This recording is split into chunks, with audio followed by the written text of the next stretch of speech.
Somewhere in southern Iraq, the wind uncovers the bones of cities almost every year. When those cities lived, they were called Sumer. When they died, the wind buried them under their own memory. Generations passed without anyone remembering their proper names.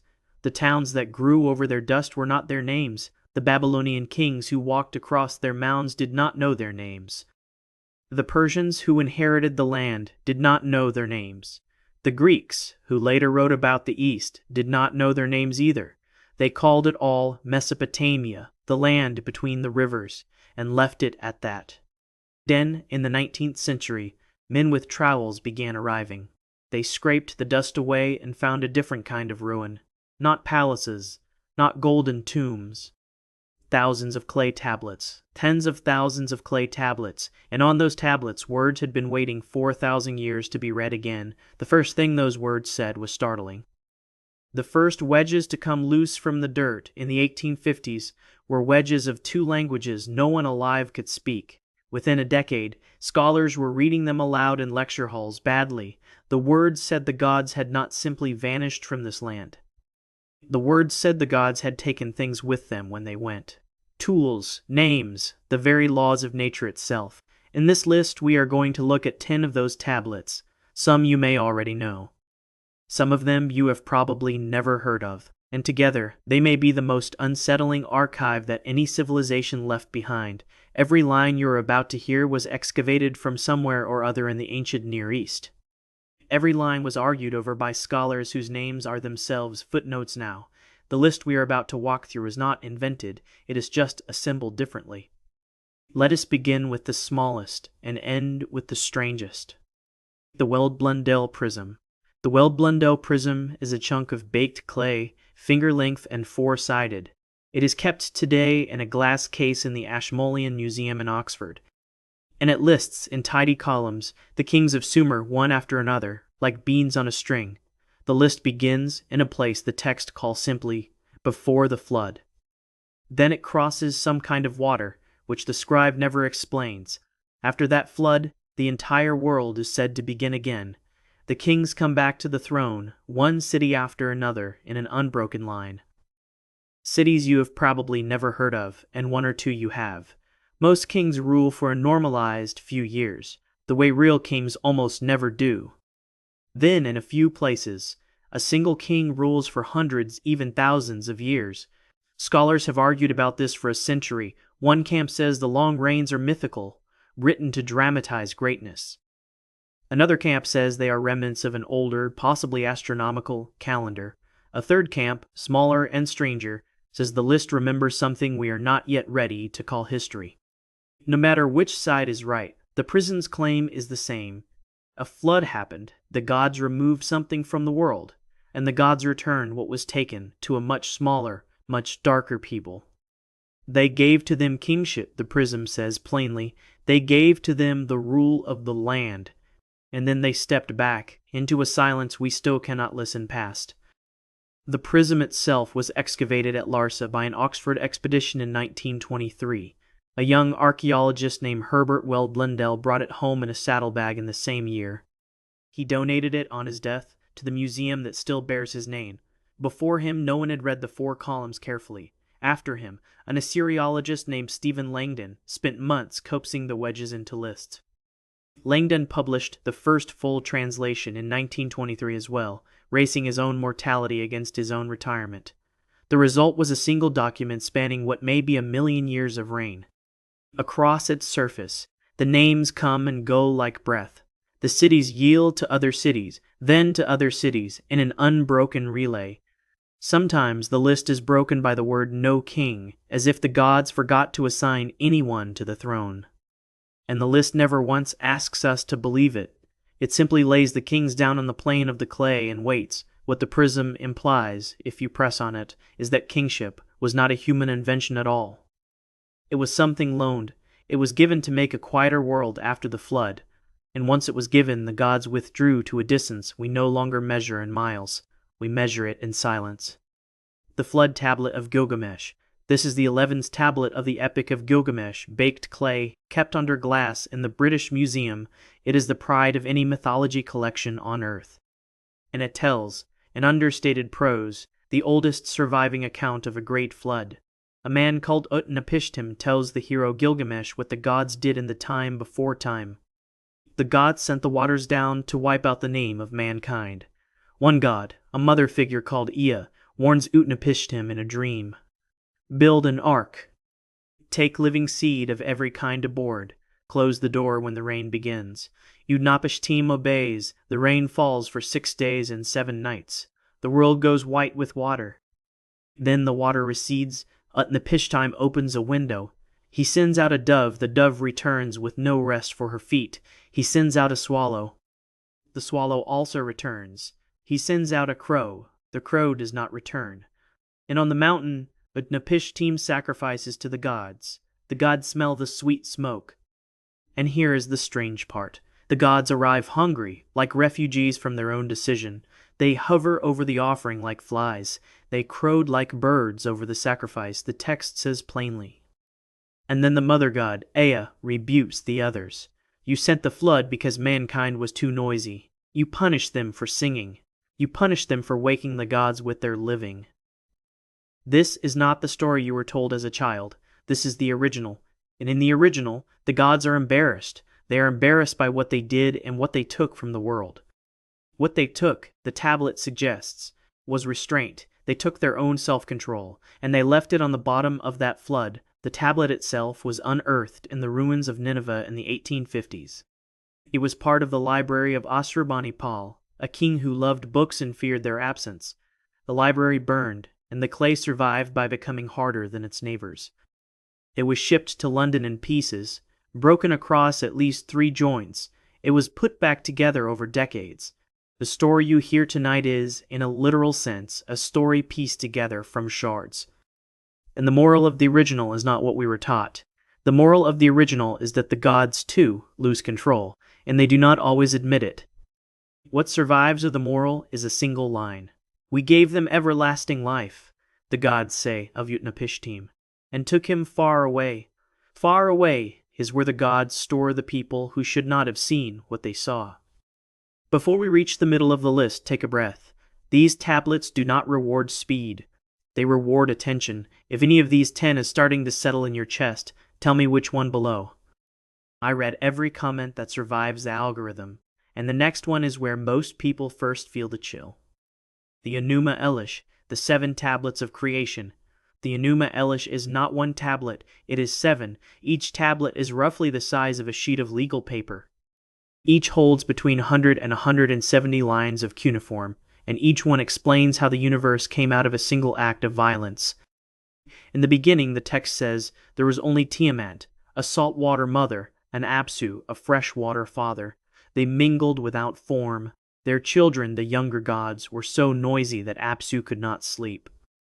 Apsu plotted to destroy them. The younger gods killed Apsu first. Tiamat raged. She made 11 monsters, each with venom for blood. She raised an army and named a leader, Kingu, and gave him the tablets of destiny. The chief young god, Marduk, agreed to fight her on a single condition. If I kill her, he said, I want to be chief. I want the tablets of destiny. The gods agreed. Marduk killed Tiamat.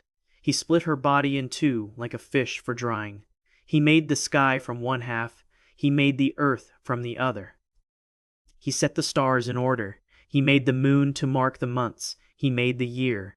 And he took the tablets of destiny for himself, the single most powerful object in the cosmos. The legal source code of reality was no longer with Tiamat.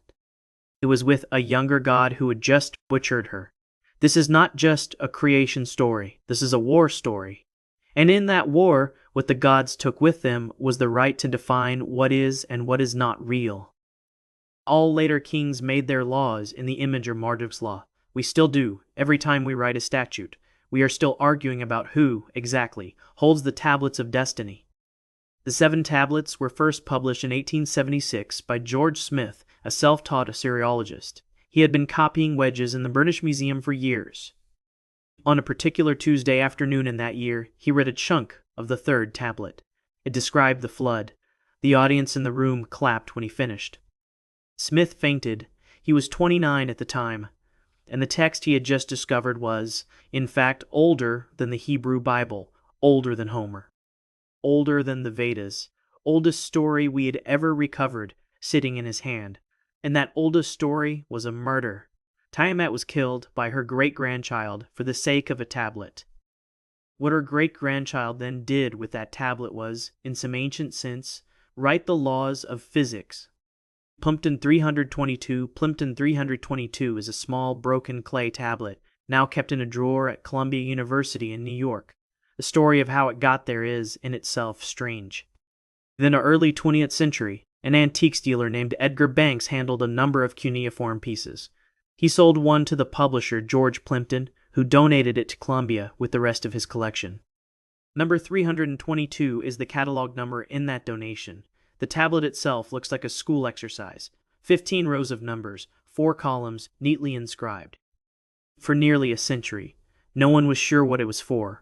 Then a few mathematicians looked closer. The numbers are not random, they are a trigonometric table.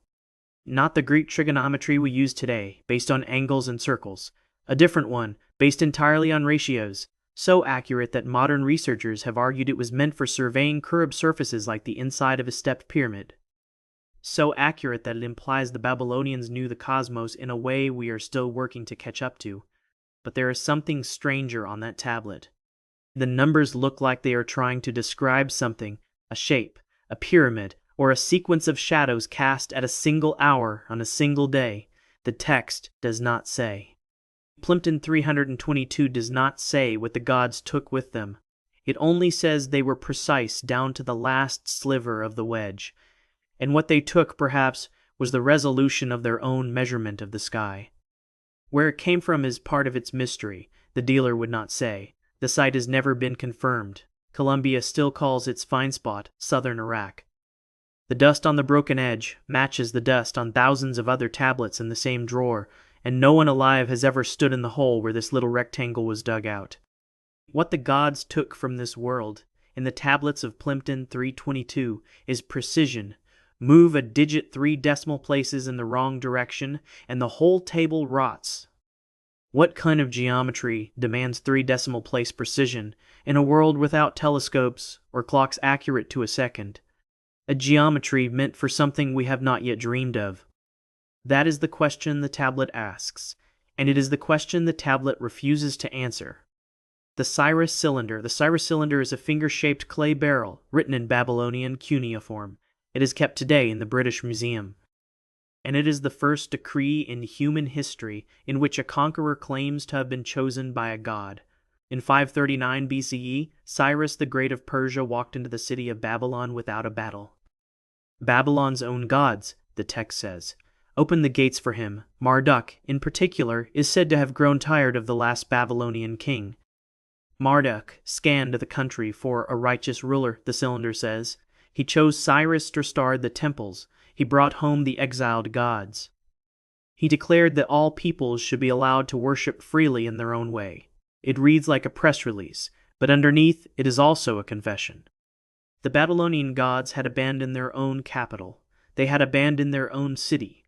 They had not been defeated in war. They had simply gone. And when they went, they took with them the moral authority to choose a ruler. Whichever god stepped into Marduk's vacated chair inherited the right to name kings. The cylinder was rolled out under the new king's seal. And the question the cylinder quietly asks is this: if the gods can pick up and leave, who is going to stop them next time? The cylinder was found in 1879 by Hormuzd Rassam at Babylon.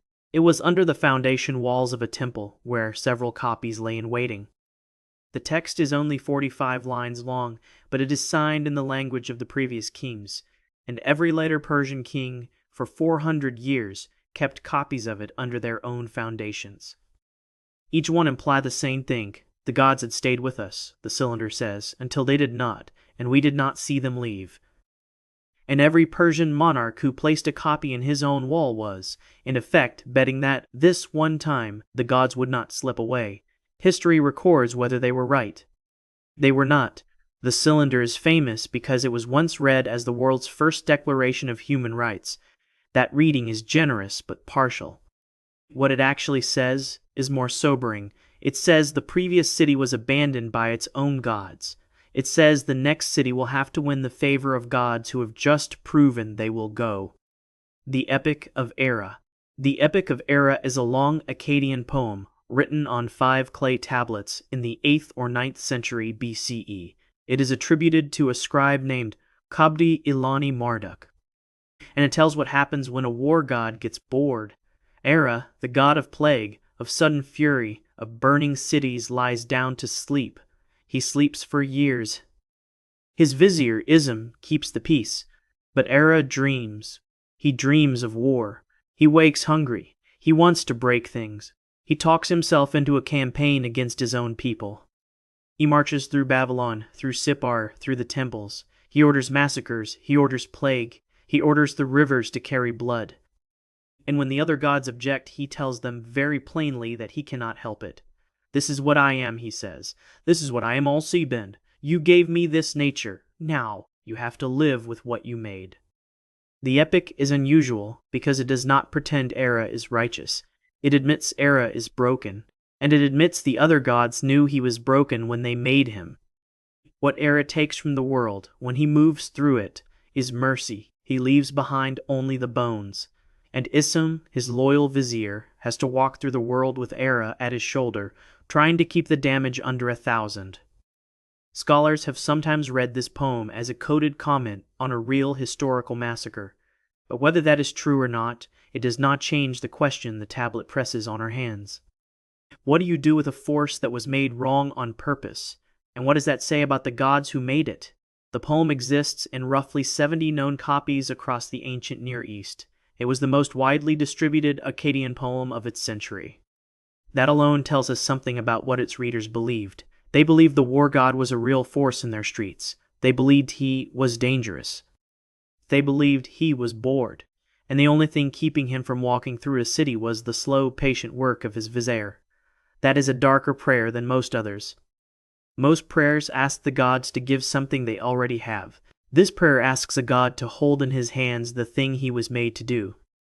The poem is, in its own strange way, a manual for restraining the ungovernable. And what it says at the bottom of the page is that the gods do not always succeed. The Urukagina reforms. Urukagina was a king of the city-state of Lagash around 2350 BCE, and his reforms were not written on a stele. They were written on clay cones, fired and buried as foundation deposits under temple walls. Several of those cones survived. They are kept today in the Louvre, in the British Museum, in the Iraq Museum in Baghdad. What they say is this: before Urukagina, the powerful took from the poor. The rich stole the donkeys of widows. The rich stole the sheep of orphans. The foreman stole the milk of nursing mothers. Then Urukagina came. He restored the donkeys. He restored the sheep. He restored the milk.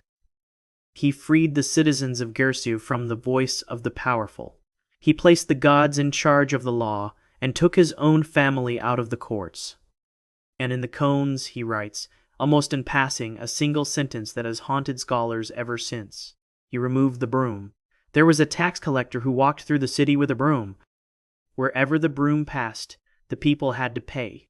Urukagina removed him. He removed the broom. And the gods, the cones say, blessed the city for it. But notice what the cones do not say. They do not say what the gods took with them when they left this experiment. What the cones say is what the people kept. They kept Urukagina's reforms for less than a generation. Within a few years, Lagash was conquered by Lugal-Zaseti of Umma. The broom came back. The donkeys were stolen again, and the gods, the cones imply, were never powerful enough to protect the reforms they had blessed. What the gods took from this story, it seems, was the willingness to intervene when the broom returned. Some scholars think the cones themselves were propaganda. Some think they are an honest memory of a brief liberty, the only liberty the era was permitted. And some think that the cones, like all foundation deposits, were meant to mark a spot the gods would return to. If the gods did return, they did not stay. What the cones helpfully show us, in their dusty way, is how gods operate. They appear long enough for a few people to notice. They make one small, sharp intervention. They withdraw just before the intervention has fully set, and by the time the survivors are describing the experience to their grandchildren, the intervention already feels like an accident. That is, you might say, what it means when the gods take something with them. They take durability, they take the willingness to stay, they leave behind only the rumor of their absence. Before the top 3, here is the easy shape of what we have so far. 5 tablets on which the gods admit something, and 5 tablets on which the gods quietly take something. The first 5 read like a confession, the second 5 read like a theft receipt. Now we cross into the list's high water. The next 3 tablets are the ones that settle, at last, the question of whether the gods were simply careless about what they left behind, or whether they were precise. The hymn to Enlil and the Erra. This is a Sumerian hymn preserved on tablets of the Old Babylonian period, around 2000 BCE. It is a song, written to be sung in the temple of Enlil at Nippur. And it is one of the strangest pieces of religious poetry to survive from anywhere on earth. The hymn addresses Enlil as the great mountain, the silent father, the storm that holds the reins. It says Enlil is the foundation of heaven and earth. It says that when Enlil speaks, the great gods cannot lift their heads. And it says in one breathtaking line what Enlil holds in his hand. The tablets of the cosmic decisions are yours, O Enlil. Your father An gave them to you. The hymn is saying that the god of wind and storm, the most chaotic of the great gods, is also the keeper of law. Enlil was, in earlier myths, the god who sent the great flood. Enlil was the god who could not sleep for the noise of the human city. And yet, in the same breath, Enlil is the god who decides what the rules will be. The text is not confused. It is precise. It is saying that authority and devastation live in the same hand. What Enlil takes from the world when he takes it is choice. He removed the option of small disasters and replaces them with a single vast one. The hymn was sung in temples for hundreds of years. And every time a singer sang that line, they were telling the audience, when the wind breaks your house, that is the same hand that writes your laws. So if you have any say in the writing, you had best write it yourself while you can. The hymn survives on 6 major tablets plus fragments. 2 of them were found by the early American excavations at Nippur. 2 more were dug up by a French expedition in the 1880s. The remaining tablets are scattered from Philadelphia to Berlin. And every copy says the same line. It is the most consistent line of any sacred Sumerian verse. The line, by the way, also explains why these hymns are uncomfortable for kings. Every Mesopotamian ruler, when he ascended the throne, had to be blessed at Nippur. Every crown had to be carried, for a moment, past the hymn to Enlil, because if the storm god was still listening, it was better to be on his right side than on his left. The hymn is a warning. It is a warning wrapped around a melody, and it tells us, in plain verse, what every ancient ruler understood. The things you cannot control are the same ones setting your taxes. The Ebla Tablets. In 1974, an Italian archaeologist named Paolo Mattia began excavating a mound in northern Syria. The mound was called Tel Marduk. For years, the dig had been quiet. Then, in a single room labeled L.2586, the ground gave way into a broken jar. Inside the jar were 42 lenticular tablets. Behind the jar were shelves. On the shelves were roughly 17,000 more. The Ebla Tablets had been waiting there in the dark since about 2250 BCE. And they were not the tablets of one language. They had at least 2 written systems, scribbled side by side. One was Semitic, about 300 years older than any Semitic writing anyone had seen. The other was Sumerian, used as the formal language of law and ritual. Among them were the oldest known lexical lists pairing Sumerian words with their local Eblate equivalents. Word for word, vine for vine, king for king, what these tablets reveal, when you line them up, is the architecture of a lost international order. A world where Ebla traded with Egypt, with Byblos, with the cities of Sumer, a world where the gods had names that did not match, and where scribes wrote the gods' names down carefully so traders from far cities could find their proper rights. What the gods took from this world, the tablets suggest, was its map. They erased the trade routes, they erased the shared festivals, they erased the common market, and they left behind only the names of 3 or 4 mountains, where some pilgrim, centuries later, thought the gods might still live. The tablets are still being published, 4 decades after Mathia's discovery. The team's pace is glacial on purpose. Every translation is checked by hand. Every wedge is photographed, and each time a new fragment is identified, it does not always add to the picture. It sometimes subtracts. It sometimes shows that what we thought was a wide river was actually a single well, and quietly, in the slow press of volumes from Rome, the gods keep getting smaller. What the Ebla Tablets ultimately reveal is that the gods took with them not only the goods of the world, but the names of its gods. We cannot accurately reconstruct how the Eblates spoke to their gods. We cannot tell what they sang at the altars. We have lost the texture, the cadence, the proper pronunciation of the divine names. All we have is the silence around the silence. And we have a long list of careful guesses about what the names might have been. This is what the gods took from Ebla. The songs that were sung to them, and the places where, on quiet evenings, the smoke of incense rose into a name we cannot reconstruct anymore. And finally, our strangest. Tablet Na1 251 251 251 is held today in the collection of the Istanbul Archaeological Museums. It was originally mislabeled, misfiled, and effectively lost for decades. Then, a few years ago, a scholar sat down with it and began to read it again. What came out was something no one had seen before. It is a myth. It describes a god who is not the god of war, not the god of storm, not the mother of waters.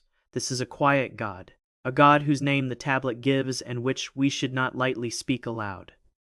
The god travels away from the city. The god leaves behind a keepsake, not a weapon, not a chariot, not a crown, a small thing mentioned only once. A footnote in a line. A folded piece of cloth. The cloth is described as covering an opening. The opening is described as leading downward. The text breaks off at this point. We do not know what is below. The tablet does not say, but the translation of this line has been verified in 2025 by a team working carefully through the cuneiform. And the line is, in my reading, one of the most unsettling in any language we have inherited. It says, more or less, the god took the door with him when he went away. A door, not a weapon, a door. And what was behind that door is exactly what we were not supposed to know. The tablet is small. The wedges are pressed into a thin oval the size of your palm. The clay was pulled at the corners, in the Ebla style. And yet this small disc may be the most important Sumerian text to come out of any museum drawer in the last 50 years. Not because it tells us what was behind the door, because it tells us the door was taken, on purpose, by a god who did not want us to look, and that may already be the answer. If the gods left a door behind for us, they would have left the key. They did not. They took the door with them, and what could not be opened, the tablet suggests, was never meant to be opened by us. This is, you understand, a theory, but it is a theory supported by a real text and a real translation, and on a small enough disk, that ought to count as enough. The disc is held in Istanbul, in a drawer behind 3 locked doors, in a museum built on a hill above the Bosphorus.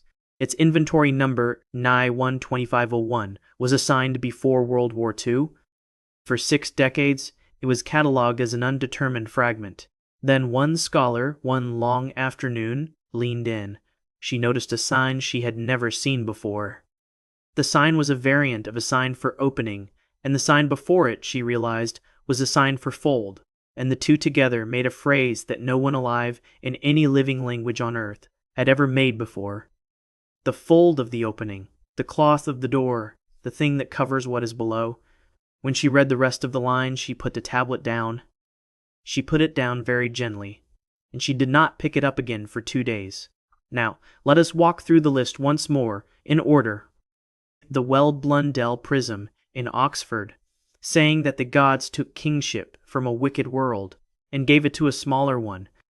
The Flood Tablet of Gilgamesh in the British Museum, saying that the gods took their own self-control and would not admit it for 600 lines. The Enuma Elish, the 7 tablets of creation, scattered through London, Paris, Berlin, and Bologna, saying that the gods took the tablets of destiny from the older goddess, and in doing so, took the right to define reality itself. Plimpton 322 in New York, at Columbia University, saying that the gods took the resolution of the sky, and left behind a clay copy only sharp enough for surveying. Number 6, the Cyrus Cylinder in the British Museum, saying that when the gods left Babylon, They left behind the moral authority to choose a ruler, and that the next man to claim it was a Persian with a fresh army. The Epic of Erra, in museums from London to Berlin, saying that the war god was always broken, that the gods knew it, and that they let him loose anyway. The Urukagina reforms on clay cones from Lagash, kept in Paris, London, and Baghdad, saying that the gods allowed the broom to come back, removed the broom themselves once, and did not stay to keep it gone. The hymn to Enlil in the Ekur, preserved on tablets at Nippur, saying that the God who sent the flood is the same God who holds the tablets of law, and that we should write the laws ourselves while we still can. The Ebla Tablets, buried in Tel Marduk Toph, saying that the gods took the map of the trade routes and the names of the festival cities, leaving behind only a few mountain silhouettes.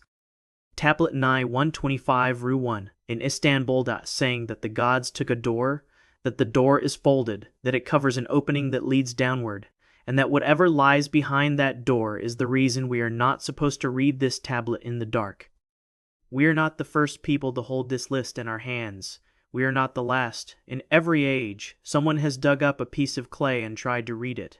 In every age, the clay has said roughly the same thing. The gods left the room. They took tools with them. They took restraint with them. They took the right to choose the next ruler. They took a door, possibly with something behind it. And what we have in our era are the small baked witnesses to those absences. We do not have the gods' belongings. We have the fingerprints they left on the wrapper. Tomorrow, somewhere in Iraq, in Syria, in Turkey, in Iran, a team will lift a shirt of clay out of the sand. They will brush it off. They will look at the marks. And one of those marks will probably be a wedge they have never seen before. If we are lucky, we will be here when they translate it. If not, the next list will have to be longer. For now, that is what the Sumerian tablets say the gods took with them. Tools, restraint, the tablets of destiny, the map of the trade routes, and a door. If this list kept you up tonight, subscribe. There is a quiet, ongoing hole in the historical record, and walking around it together is the only way I know to go sane through it. The next video will be stranger than this one. It is, almost certainly, about what was on the other side of the door.